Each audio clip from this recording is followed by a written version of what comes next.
So when it comes to the Toyota Innova, when I think about the previous generation, I really thought about it as something that I would possibly need, but not necessarily want, because I'm actually really torn, guys, if I'd want the form factor or the shape of the car itself. But now with this new redesign, guys, I really believe that now it looks a lot more better, more modern. I'm really a fan of the new design, and what I love about this new design is that still it retains the shape or the form of the previous one, which emphasizes that it really was carved out, it was really made better, it was really molded into a better looking car. So the Toyota Zenix comes with 17 inches alloy wheels, and you have 185 millimeters for your ground clearance. And then let's have a look here at the back portion. So what do you think of the new design, guys? Please let me know in the comment section below. And also, I know that you're seeing right now a lot of pictures about this new release from Toyota. A lot of them comes in white color, but here in this channel, we always try to do our best to show to you or present to you as many options as we can. So right now, we're showing to you this elegant black color na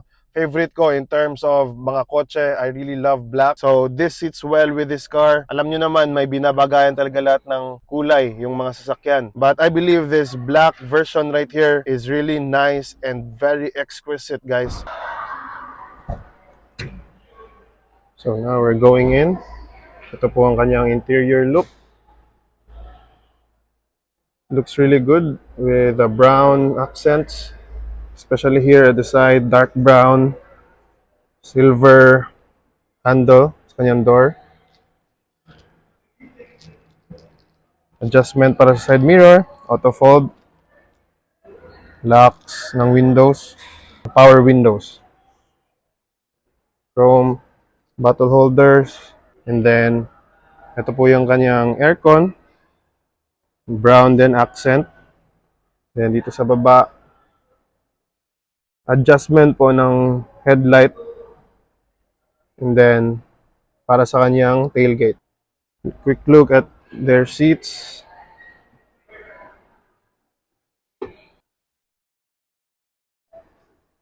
Naka-leather na ang kanyang steering wheel.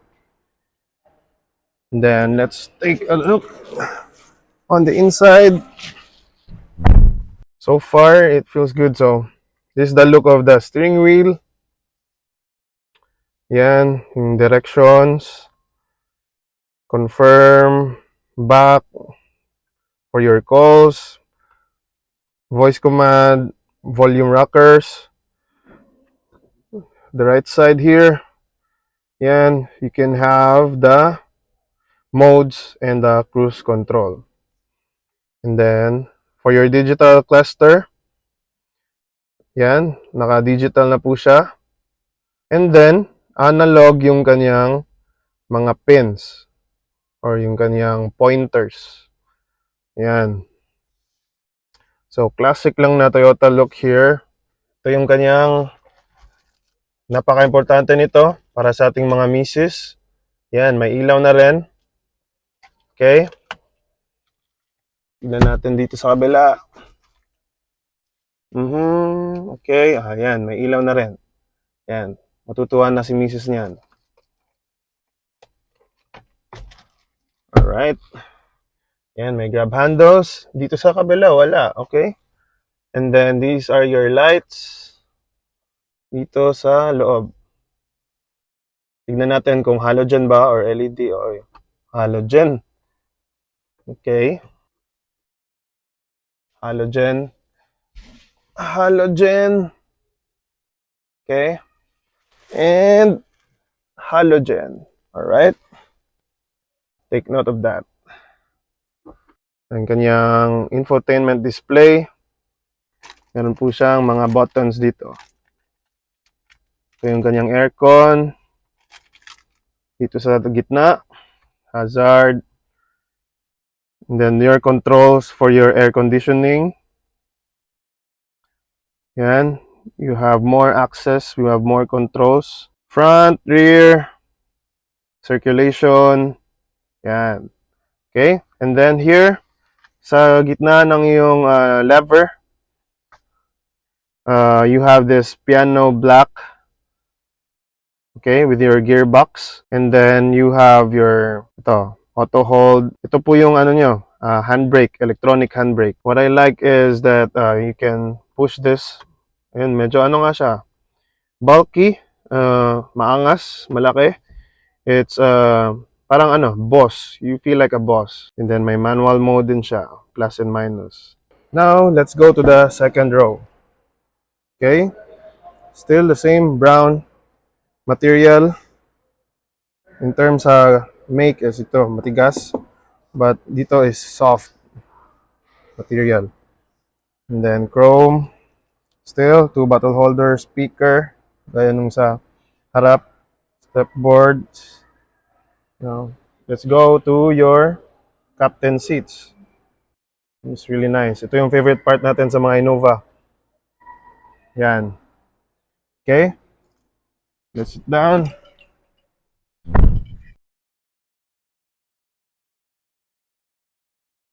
There you go. You have your toys here at the back. Meron ka na rin controls for your aircon here. Ayan, fan levels.